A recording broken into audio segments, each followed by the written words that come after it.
Bom dia, irmãos. Que a graça e a paz do nosso Senhor esteja conosco nessa manhã. Convido a igreja a abrir em 1 Pedro, capítulo 3. 1 Pedro, capítulo 3. Nós faremos a leitura nessa manhã dos versículos 8 até o 12. É importante nós pensarmos a respeito desse tema, porque muitas vezes aquilo que nós somos instruídos pelo Senhor na sua palavra está na nossa mente. Mas em muitos momentos ela não transpõe o conhecimento para a nossa prática, de forma que nós agimos, tomamos as nossas decisões e depois nós percebemos que elas não foram de acordo com aquilo que o Senhor revela. Então, quando Pedro instrui, especialmente nesse trecho, nós devemos ter isso em mente. O quanto da minha vida reflete aquilo que eu sei sobre o Evangelho. O Evangelho que eu creio, ele é apenas algo conhecido por mim ou é algo que é expresso também por aquilo que eu faço? Passamos à leitura. Capítulo 3 da primeira carta de Pedro, a partir do versículo 8.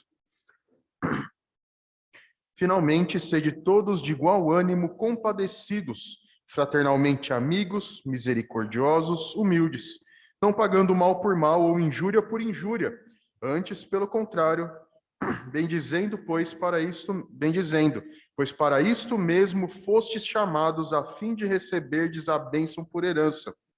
Pois quem quer amar a vida e ver dias felizes, refreie a língua do mal e evite que os seus lábios falem dolosamente. Aparta-te do mal, pratique o que é bom, busque a paz e empenhe-se por alcançá-la. Porque os olhos do Senhor repousam sobre os justos e os seus ouvidos estão abertos às suas súplicas. Mas o rosto do Senhor está contra aqueles que praticam males. Oremos. Senhor nosso Deus, nós pedimos a tua direção nesse momento para que o Senhor nos ensine. Abra nossos olhos, nossa mente para compreendermos a tua palavra e colocarmos em prática na nossa vida. É o que pedimos em nome de Jesus. Amém. Meus irmãos, se nós considerarmos o contexto no qual Pedro escreve a sua carta, nós vemos que essa carta ela é uma carta geral, ela não é direcionada a uma igreja específica, assim como a carta aos Efésios é mandada para a igreja de Éfeso, a carta aos Filipenses, a carta aos Coríntios, mas a carta de Pedro ela é uma carta geral que deveria circular por todas as igrejas. Então ela nos dá instruções claras para o povo de Deus como agir. E também os tempos em que Pedro escreve eram de intensa perseguição. Então, quando nós vemos cada uma dessas orientações de Pedro, tenha em mente que o expressar a fé em Cristo Jesus era uma demonstração pública de que você era crente, assim como é hoje. Só que isso poderia trazer consequências para a vida daqueles que demonstravam isso. Em tempos como os de Nero e depois de Domiciano, a fé em Cristo era punida com a morte, com perseguição. Foram os momentos em que maiores perseguições se levantaram no Império Romano. Então, quando Pedro escreve, ele escreve para irmãos que estão passando por essas dificuldades. E se você voltar um pouquinho na sua Bíblia, volte aí no capítulo 2, nós podemos ver que Pedro vem dando instruções a respeito de como eles deveriam viver. No capítulo 1, os versos 13 até o 25, Pedro vai falar a respeito da santidade na vida e depois a santidade no amor. O capítulo 2, ele vai mostrar então como consequência disso, como os crentes devem despojar-se da sua maldade, hipocrisia, invejas e todos os pecados. E aí ele dá exemplos a partir do versículo 11 do capítulo 2, como que a vida exemplar cristã, ela era um testemunho aos não crentes. E aí como que os crentes deveriam mostrar a sua fé nos relacionamentos de trabalho e nos seus relacionamentos de casa e para com as autoridades. E lembre-se que as autoridades naqueles dias eram aqueles que faziam a perseguição. Então Pedro fala a respeito de algo que deve ser feito por aqueles que perseguem, como nós vamos ver que o versículo 9 aqui do capítulo 3 faz. Então, quando Pedro fala a todos esses irmãos, ele tem isso em mente. Qual é a condição daquela igreja ou daqueles irmãos que receberiam essas instruções? Era uma condição de perseguição. E pense então quando Pedro disser, nós vamos ver isso, Como que você não paga o mal com o mal para aquele que faz o mal com você? Como que eu posso não agir dando a mesma moeda por aqueles que praticam o mal contra mim? E é isso que nós veremos essa manhã. E aí Pedro também, ele trata não somente com as relações com os de fora, mas a primeira coisa que ele mostra é como nós devemos nos relacionar com os de dentro. Como nós devemos nos relacionar com os irmãos da igreja. Observe que no versículo 8 aí, a primeira coisa que ele fala é que todos devem ter o mesmo ânimo, ou a mesma forma de pensar. Como que a igreja, então, ela poderia caminhar se cada um continuasse pensando com a sua própria mente? Como que a igreja poderia caminhar em unidade?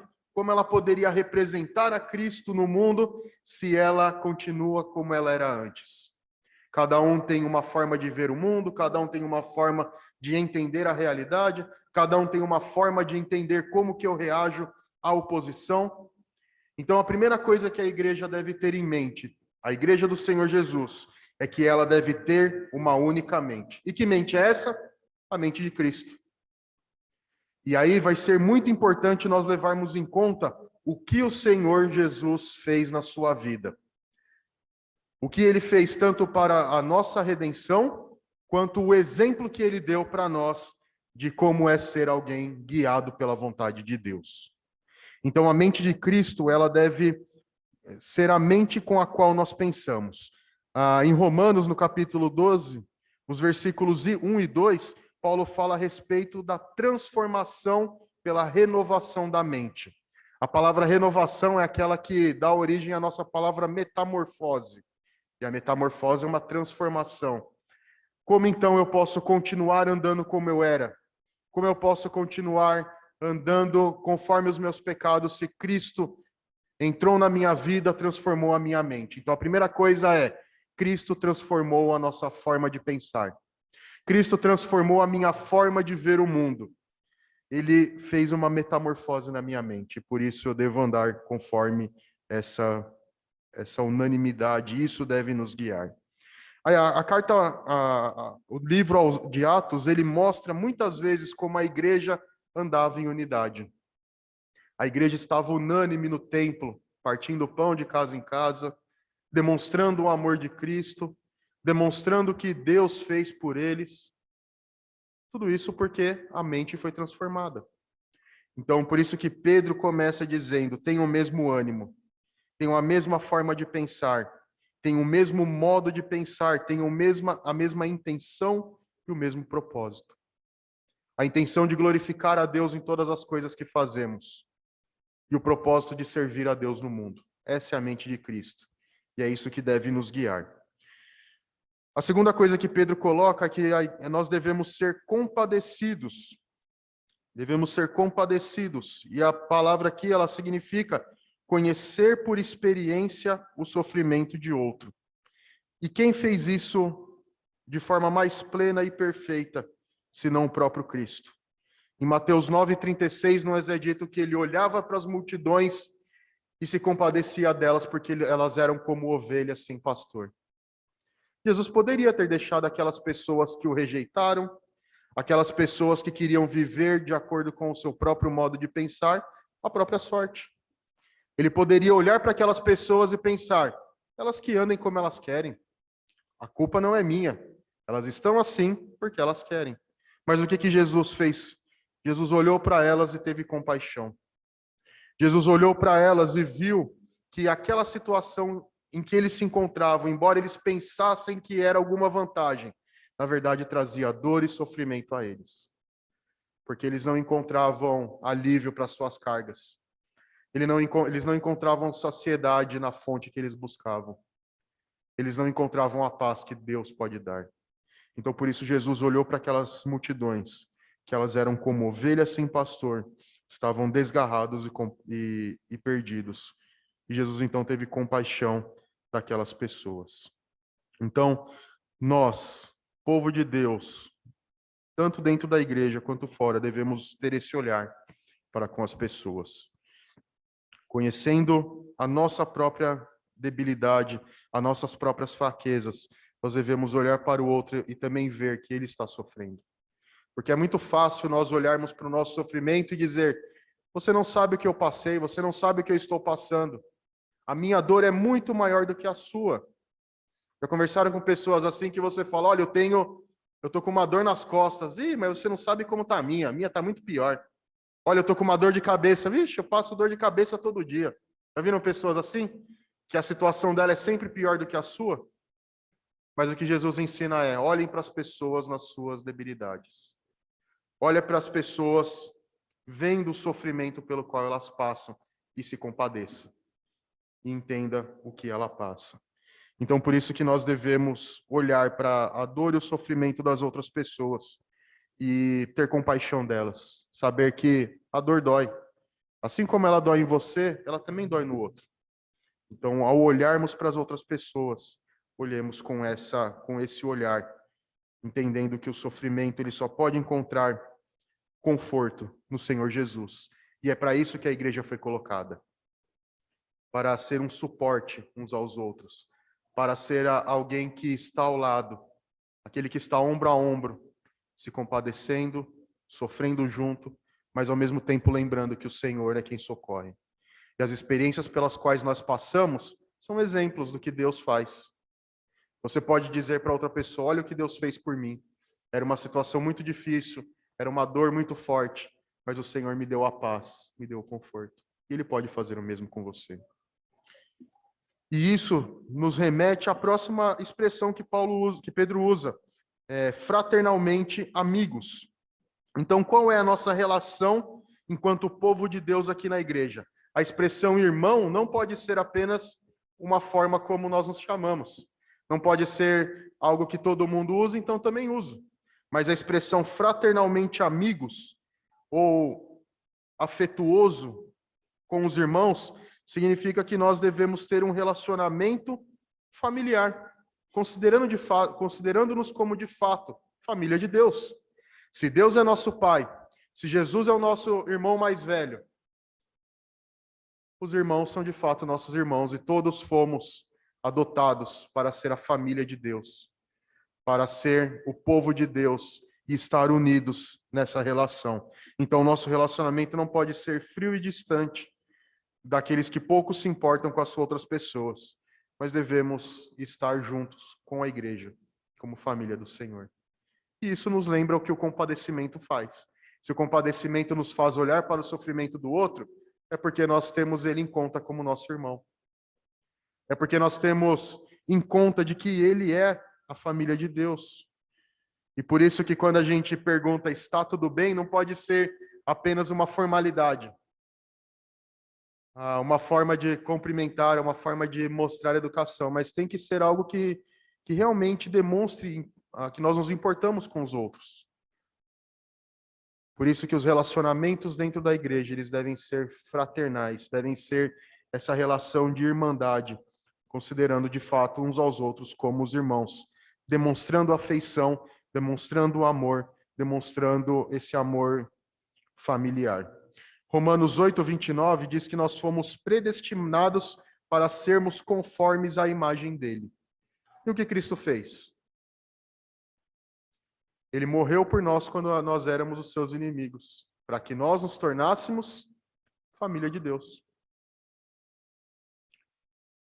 Então, muitas vezes nós nos apegamos à dificuldade de relacionamento. A gente diz: olha, o outro ali é muito difícil, não tem como. Ou então nós mesmos nos tornamos difíceis para dificultar o relacionamento. Não queremos que ninguém se aproxime de nós, não queremos que ninguém saiba as nossas dificuldades, não queremos que ninguém saiba quais são as nossas fraquezas. Mas o corpo de Cristo é justamente unido para que um ajude ao outro no seu sofrimento, na sua dificuldade, no momento de maior dor e sofrimento, porque é justamente a família, corpo de Deus, família de Deus reunida para isso. E para que nós possamos ter esse sentimento fraternal, essa amizade entre uns aos outros, é necessário também a misericórdia e a humildade. A misericórdia aqui é uma palavra que na expressão hebraica, ou a expressão daqueles dias, é algo que vem da entranha, dos intestinos, algo que passa pelos rins ou pelo coração. É estranho para nós essa ideia, porque na cultura hebraica era das entranhas que vinham os sentimentos e não do coração. Então a ideia é de que a misericórdia é algo que parte do interior, algo que, tendo o sentimento de irmandade, tendo o compadecimento, tendo a mente de Cristo agindo para que nós pensemos, os nossos sentimentos sejam transformados e a misericórdia fique demonstrada. Quando Jesus foi perguntado o que era ser misericordioso, e ele usou o exemplo do bom samaritano, lembra que o samaritano socorreu alguém que estava em dificuldade, enquanto o fariseu passou, enquanto o líder judaico passou, o samaritano foi aquele que socorreu e que teve misericórdia daquele homem. Então, nós devemos não somente nos compadecer e ajudar em tempos de necessidade, mas devemos sentir junto com a pessoa o que ela passa. Então, aqui está muito ligado com o compadecimento. Nós entendemos a dor e o sofrimento do outro e nós demonstramos misericórdia, olhando para os seus sofrimentos, olhando para o seu sofrimento em meio àquela situação, e com isso a misericórdia faz com que nós participemos daquilo que a pessoa sente e não nos afastamos. Porque lembra que a ideia de amizade muito combatida no mundo de uma forma geral é: olha, a gente quando tem saúde, quando tem dinheiro, temos um monte de amigos. Mas quando a falta de dinheiro vem, o sofrimento vem, o que acontece? Esses amigos todos vão embora. Porque as pessoas muitas vezes se aproximam dos outros esperando algo em troca. Mas qual que é a relação que a igreja tem que ter de uns para com os outros? De estar unidos, de estar unânimes reunidos, mesmo em meio aos sofrimentos. Nós não podemos deixar que os outros passem pela dificuldade sozinhos. E isso não é uma função somente da liderança da igreja, mas é função de cada um de nós. É função de cada um de nós buscar o outro no seu sofrimento, e frequentemente falhamos. Frequentemente esquecemos de que isso é necessário. A começar por mim, a começar por cada um de nós. Nós nos esquecemos de estar unidos, de estar próximos em tempos de dificuldade. Muitas vezes nós nos vemos apenas no domingo, damos um tapinho nas costas: tudo bem, como vai? Tudo bem. E nos esquecemos de que a igreja é o corpo de Cristo, chamada para estar reunido adorando a Deus, mas chamado para ser uma família, que se preocupa uns com os outros e que busca ajudar ao outro. E a humildade, a última coisa que Pedro coloca aqui no versículo 8, é o sentimento de não nos termos como superiores aos outros. Porque em muitos casos, o compadecimento não é presente, o amor, a amizade fraternal não está presente e a misericórdia não está presente, porque eu me vejo como superior ao outro. Mas o que Paulo escreve em Filipenses 2? Tem de vós o mesmo sentimento que houve em Cristo Jesus. Por quê? Sendo Deus, não julgou como usurpação o ser igual a Deus, mas a si mesmo se esvaziou, tomando a forma de servo, sendo reconhecido em figura humana.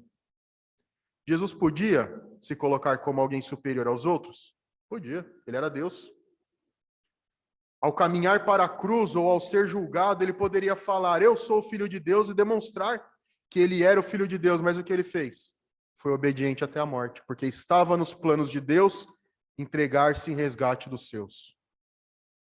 Ele se esvaziou, foi reconhecido em figura humana. Mas o que nós fazemos? Nós que não temos prerrogativas divinas, nós que não temos poderes divinos, muitas vezes nos colocamos como superiores aos outros e olhamos com desconfiança, com desprezo, deixando o outro na sua dificuldade. E é por isso que Pedro lembra: sejam humildes. Sejam humildes e submissos para cumprirem o plano do Pai. E Jesus demonstrou a sua humildade diversas vezes. Lembra quando Jesus lavou os pés dos discípulos? Pedro disse: o meu pé não. Como é que o Senhor vai lavar o meu pé? Mas Jesus disse: aquele que quer ser o maior, não pode se colocar como maior. Jesus disse em Lucas 22, 26. E no evento do lava-pés, Jesus disse que o o Senhor não é maior do que aqueles que estão com ele. Então, se nós usamos qualquer prerrogativa que temos para nos portarmos como superiores aos outros, esse não é o exemplo de Cristo. E mais uma vez eu lembro, isso não pode ser apenas algo que nós conhecemos.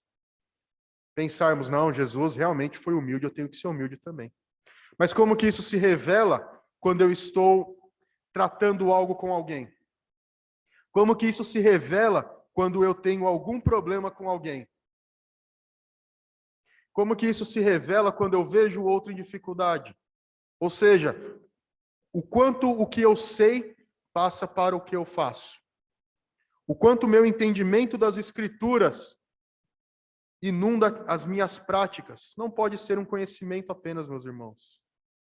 Não pode ser algo apenas que eu sei, mas precisa ser algo que eu faço.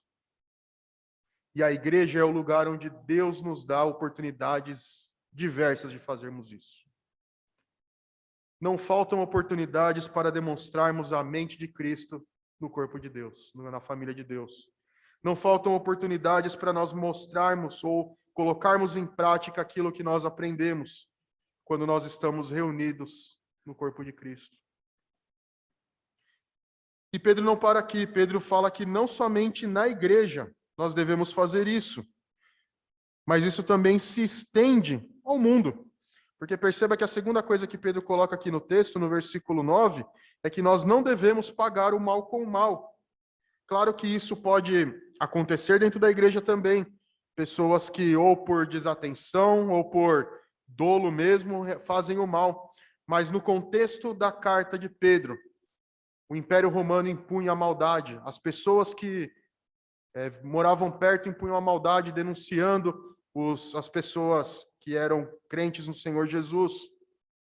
Então, quando nós passamos pelo sofrimento causado pelo mal que alguém nos pratica, qual que é a nossa resposta? O mundo vai dizer, pague com a mesma moeda. Você é precioso, você é mais raro que o ouro puro de Ofir. E qual é o problema dessa expressão? É que a humildade de Deus não está presente. Quando Jesus foi ultrajado, o que ele fez? Ele não pagou o mal com o mal, ele seguiu o seu caminho até a cruz. Jesus foi ofendido, foi ultrajado, foi humilhado, foi desprezado, foi injustamente condenado, mas ele seguiu em direção à cruz. Porque ele sabia que aquele era o plano de Deus qual era o plano de Deus para a sua vida aqui na terra. Ele veio com esse propósito. E o que ele sabia que aconteceria? Que Deus puniria aqueles que realizaram o mal. É por isso que Pedro, já no capítulo 1, no versículo 6, ele escreve aos irmãos que eles estavam sendo perseguidos, mas Pedro diz para ele que vocês exultam, embora sejam contristados por várias tribulações. Então aquela igreja sabia o que era o sofrimento, sabia o que era ser perseguido.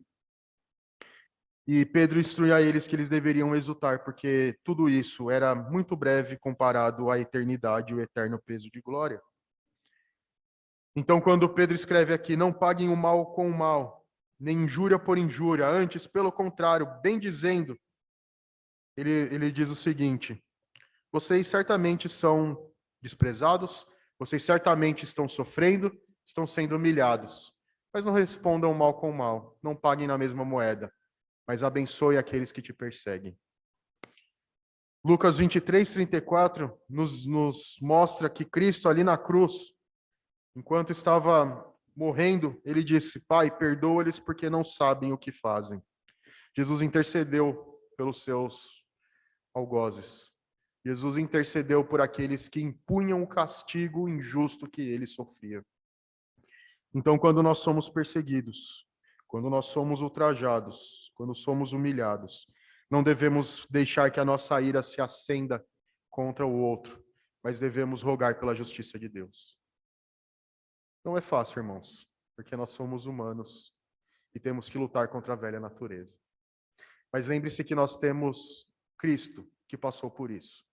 E quando Hebreus diz que nós não temos um sumo sacerdote que não possa se compadecer por nós, antes ele foi tentado em todas as coisas, mas sem pecado, é porque ele passou pelo mesmo. Ele também foi humilhado, ele foi desprezado. E lembre-se, não apenas pelo Império Romano, mas pelos seus discípulos.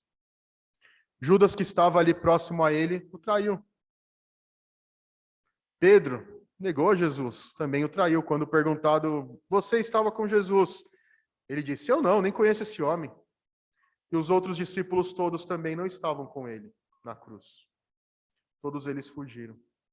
E o que Jesus fez? Conforme o registro de João no capítulo 21. Ele chama Pedro e diz a Pedro, você me ama? O que acontece com Pedro? Pedro é reconciliado de novo com Cristo. Então nós devemos ter em mente, meus irmãos, que todas as vezes em que nós passamos por essas situações, quando falharmos, nós temos alguém que pode se compadecer de nós. E você deve rogar a Deus para que Ele te perdoe e o ajude para que na próxima situação você não faça o mesmo. Mas lembre-se sempre, ter a mente de Cristo nos faz andar como Ele andou. Então peça a Deus para que quando vierem essas perseguições, quando vierem as injúrias, quando vier o mal, você possa ter a mente de Cristo e não pagar o mal com o mal, mas agir segundo a justiça de Deus, entregando a Ele para que Ele julgue a nossa causa. E a razão para a qual Ele diz que devemos fazer isso é porque nós somos chamados para isso. Nós fomos predestinados, chamados em Cristo Jesus para boas obras que Deus preparou para que andássemos nelas. Então, por isso, meus irmãos, nós somos chamados para, como povo de Deus, ter a mente de Cristo, andar assim como Ele andou, e devemos orar para que Ele nos ajude, para que Ele mortifique o nosso eu, para que Ele não deixe que, quando nós fomos confrontados, o nosso eu se coloque em primeiro lugar e haja em primeiro lugar, mas que a mente de Cristo molde o nosso ser. E quando você orar dessa forma, saiba que Deus vai te dar a oportunidade de você testar isso. Porque é por meio das experiências que Ele demonstra aquilo que está no nosso coração. Então observe, pense aí nos confrontos recentes que você teve, o que aconteceu. Se você agiu de acordo com a mente de Cristo, ou contrário à mente de Cristo. Porque eu e você fomos chamados para andar segundo a sua vontade. E respondermos com bênção em lugar de maldição, quando fomos ultrajados. E o final do versículo 9 diz que o propósito de tudo isso é para que nós recebermos a bênção por herança. E o que é uma herança? Uma herança não é alguma coisa que eu mereço, mas é alguma coisa que eu recebo por direito de nascimento. Um filho recebe uma herança do seu pai, ou de algum parente que deixou para ele. Então, as bênçãos de Deus prometidas são garantidas por meio da obra de Cristo e serão dadas ao povo de Deus. E aí Pedro tem em mente aqui não somente este mundo ou a eternidade, mas em toda a vida cristã, a partir do momento em que fomos chamados por Deus, a bênção de Deus é concedida para nós. E ela se expressa na nossa vida aqui e também se demonstrará muito mais e numa bênção muito maior quando nós tivermos finalmente toda a herança recebida. E a terceira coisa, então, que Pedro coloca é que todas essas coisas demonstram o andar segundo a vontade de Deus, com base numa citação do Salmo 34, os versículos 10 a 12, diz aí, a partir do versículo 10, pois quem quer amar a vida e ver dias felizes, refreia a língua do mal e evite que os seus lábios falem dolosamente. Aparte-se do mal, pratique o que é bom, busque a paz e empenhe-se por alcançá-la, porque os olhos do Senhor repousam sobre os justos e os seus ouvidos estão abertos às suas súplicas. Mas o rosto do Senhor está contra aqueles que praticam males. O versículo 10, então, nos mostra que uma boa vida, dias felizes são vividos quando nós evitamos o mal. E isso refreando a língua e evitando que os nossos lábios falem dolosamente. Claramente, na nossa experiência como seres humanos, a língua é o maior problema para a briga. Seja na imposição de alguma coisa, seja no falar mal de alguém, seja no falar mal de alguma situação, a língua causa danos algumas vezes irreparáveis. Então, por isso que Tiago também trabalha com a mesma ideia, dizendo, tome cuidado com a sua língua, porque aquilo que nós falamos, como é dito no versículo 9, deve ser fonte de bênção e não de maldição. Se você acha que o mal foi feito contra você, em primeiro lugar, ore a Deus. Ore a Deus, porque Ele pode socorrer-nos em qualquer situação, pode reverter o que está acontecendo, Ele será a nossa justiça nesse momento. Quando nós somos injustiçados, busque aqueles que podem ajudar, aqui pensando em legalmente, né, ajudar em aconselhamento, a que a justiça seja executada, mas nunca, meus irmãos, nós devemos espalhar os boatos. Isso causa um dano irreparável. Igrejas são divididas por causa de fofocas, de línguas que falam o mal. Porque se nós buscamos a unidade, como o versículo 8 diz, como o texto de Atos nos mostra, a unidade no corpo de Cristo, busque a justiça e não busque difamar o outro. Busque que a justiça de Deus seja manifesta e não que a nossa própria justiça seja manifesta. Então, por isso o versículo 10 diz, para que você tenha dias felizes, para que você não cause problemas, para que você não cause contendas desnecessárias, refreie a língua e tome cuidado com os seus lábios. Porque sempre o falar ao outro nem sempre é com a intenção de que o outro ore também ou é com a intenção de que o outro ajude, mas é só para que você desabafe. O falar dolosamente revela a intenção do coração. Então, se a mente de Cristo foi colocada em nós, se o nosso coração foi transformado, as nossas atitudes se revelam no nosso falar, com o propósito de abençoar e não com o propósito de maldizer. Então, falar dolosamente é com a intenção clara de causar prejuízo à reputação de outra pessoa. Então, tome cuidado com isso. Isso nunca vai gerar o bem, vai sempre gerar o mal e vai causar grandes problemas. Então, quando confrontados, quanto injustiçados, ore a Deus e busque aqueles que podem ajudar na resolução do conflito. Nunca busque o falar por falar, para que outros saibam o quanto nós fomos injustiçados e tenham a pena de nós. E aí, de forma mais ampla, o versículo 11 diz que nós devemos nos apartar do mal de forma geral. Então, aparte-se do mal e pratique o que é bom. Busque a paz e empenhe-se por alcançá-la. E nesse contexto de conflito, a paz geralmente é muito difícil de ser conquistada. Se nós pensarmos numa situação mais extrema de guerra, e nós pensarmos no caso do Afeganistão, da Síria, do Iraque, que são os países que passam por guerra, qual é a grande dificuldade ali naquelas terras, como Israel e os palestinos? É encontrar a paz. Porque cada um tem as suas próprias razões para estar no conflito, ninguém quer achar um meio termo, ninguém quer a paz, mas querem continuar na mesma situação. Então, quando Pedro diz aqui para eles, apartem-se do mal e pratique, nós temos aqui duas ordens muito claras. Afaste-se do mal, deixe o mal para longe de você. Então, não fique perto do mal. Sabe aqueles momentos que a gente fica assim, olha, eu vou fazer o mal, e fica aqui pensando entre se eu faço ou não. Não, deixa completamente para o lado, porque se nós deixamos os pensamentos malignos presentes na nossa mente, a gente acaba caindo neles, porque eles vão acabar dominando a nossa mente. Então, afaste o mal, afaste o pecado da sua vida. E, em lugar disso, pratique o bem.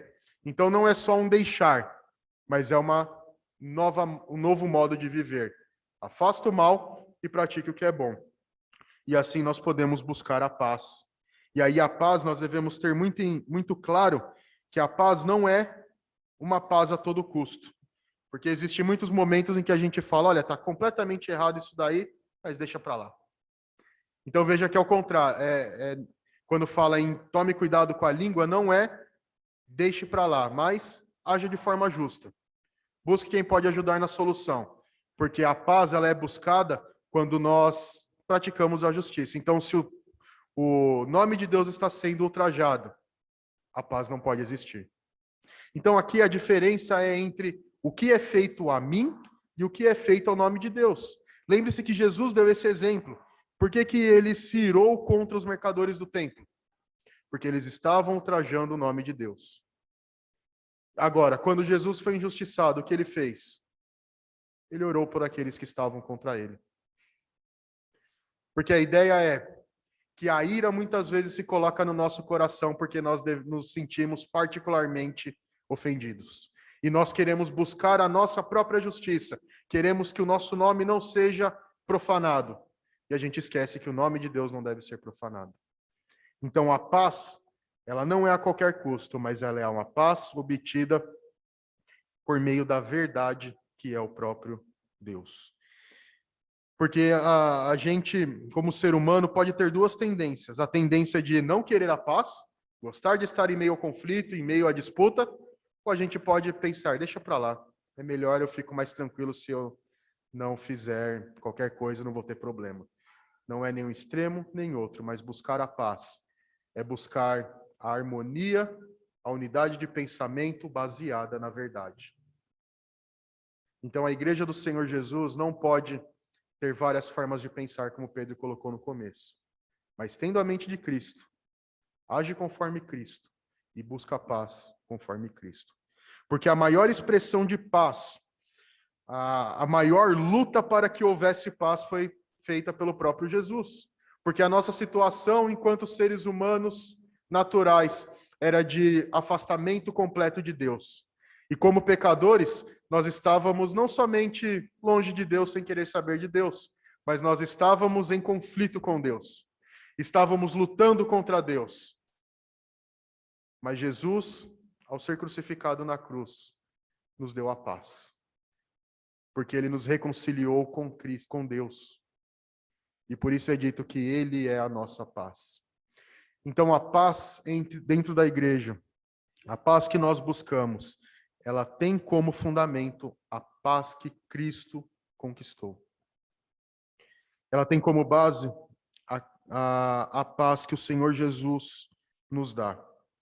Então, nós devemos perceber claramente, meus irmãos, recapitulando tudo o que nós vimos nessa manhã, para que nós possamos ter o mesmo ânimo, possamos ser compadecidos, fraternalmente amigos, misericordiosos e humildes, não pagar o mal com o mal, abençoar aqueles que nos maldizem, recebermos as bênçãos, nos afastar do mal, tomar cuidado com a língua.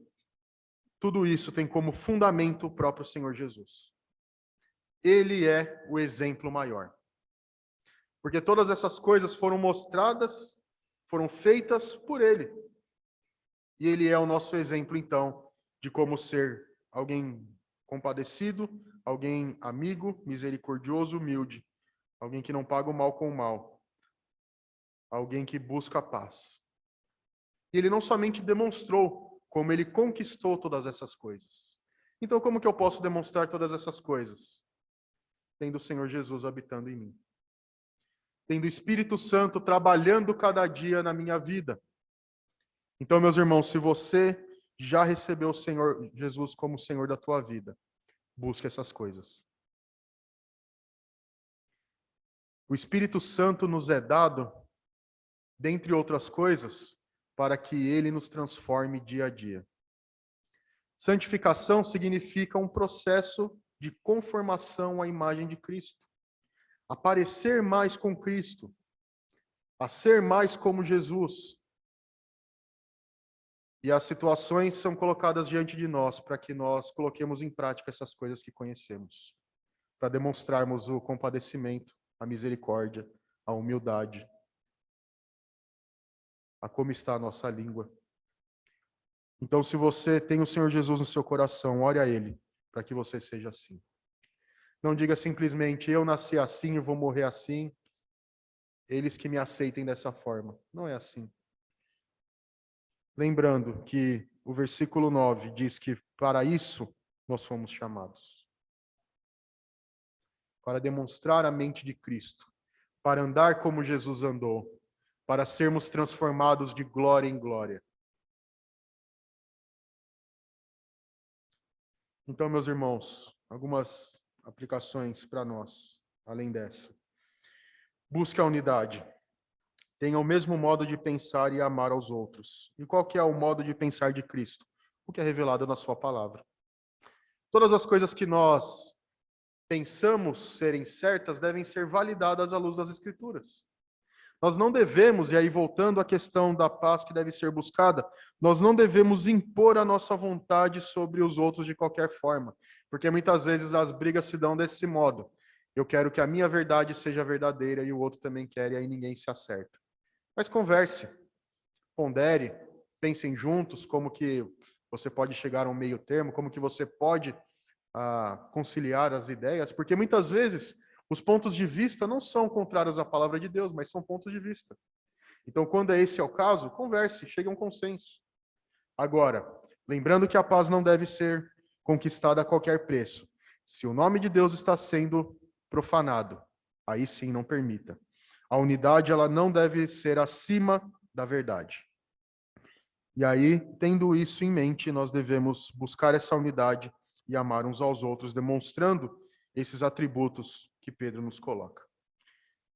Saiba também que Deus é o juiz que julga e nos socorre quando somos humilhados, como quando somos ultrajados. Então, por isso, não retribuam o mal com o mal. Pensando na esfera civil e humana, a justiça é quem é buscada para que isso seja feito, para que sejam reconciliados. Mas a igreja, quando nós, entre irmãos, chegamos a esse ponto, devemos nos exortar, meus irmãos, e reconhecer quando falhamos. Sempre quando momentos assim acontecem em que palavras são ditas de forma errada, considere se o que você falou pode causar um mal. Porque muitas vezes a gente fala e diz, eu não disse nada demais. Mas como que você disse a verdade? Você disse a verdade em amor? Ou você disse a verdade para afastar o outro? Porque são jeitos completamente diferentes de nós apresentarmos a verdade. Porque muitas vezes, para aqueles que gostam do conflito, vamos dizer assim, aqueles que gostam de agir dessa forma, dizem de qualquer jeito, mesmo de uma forma muito dura, para que choque o outro. Mas a Bíblia é muito clara em nos mostrar que o amor ao próximo deve permear as nossas atitudes. Então, quando nós falamos com os outros, quando nós discutimos algum tema, a palavra deve ser em amor. E aí a igreja, como esse corpo, como essa família que ama a Deus, quando houverem esses problemas, busque a reconciliação. Não busque continuar em litígio, em brigas, mas não retribua o mal com o mal e saiba como você deve agir nesse tempo. E a última coisa, seja um pacificador, o que nos lembra a respeito dos outros pontos. Porque o pior que pode acontecer são pessoas que buscam contenda e não exercitam a unidade. E aí quebra tudo aquilo que o versículo 8 propõe. Então, meus irmãos, lembremos-nos de sermos pacificadores, cada um de nós. Nós não devemos buscar o conflito, mas devemos buscar a unidade do corpo de Cristo. Nós devemos exercitar, então, essa humildade buscando a pacificação, lembrando que Cristo é a nossa paz. Cristo nos restaurou a reconciliação para com o Senhor. E outra coisa que nós devemos nos lembrar é que quando a reconciliação é feita, muitas vezes a pessoa que agiu mal em determinado momento fica mal vista. E aí a gente sempre aponta, o fulano lá, tem jeito não. Mas não é esse o sentimento que Deus nos pede. Quando nós perdoamos as ofensas dos outros e eles reconhecem os seus erros, a atitude da igreja deve ser o perdão. O perdão, porque todos nós tropeçaremos e Deus nos perdoa. Então lembra quando Jesus nos ensina a orar, ele diz, perdoa-nos assim como nós perdoamos aqueles que nos devem. Então a ideia é, aquele que está contrito, consciente do seu erro, se arrependeu, perdoe. Não fique depois apontando o dedo ao fulano lá, ixi, você não sabe como é que ele é.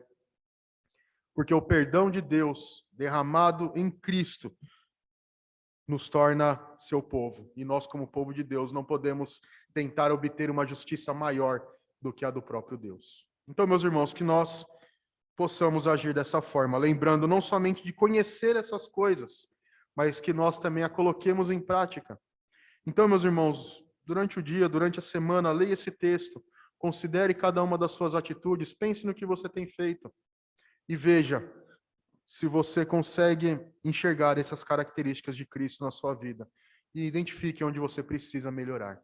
Porque todos nós precisamos nos conformar um pouco mais à imagem de Cristo, porque essa é a santificação proposta pelo próprio Deus. Vamos orar, meus irmãos, pedindo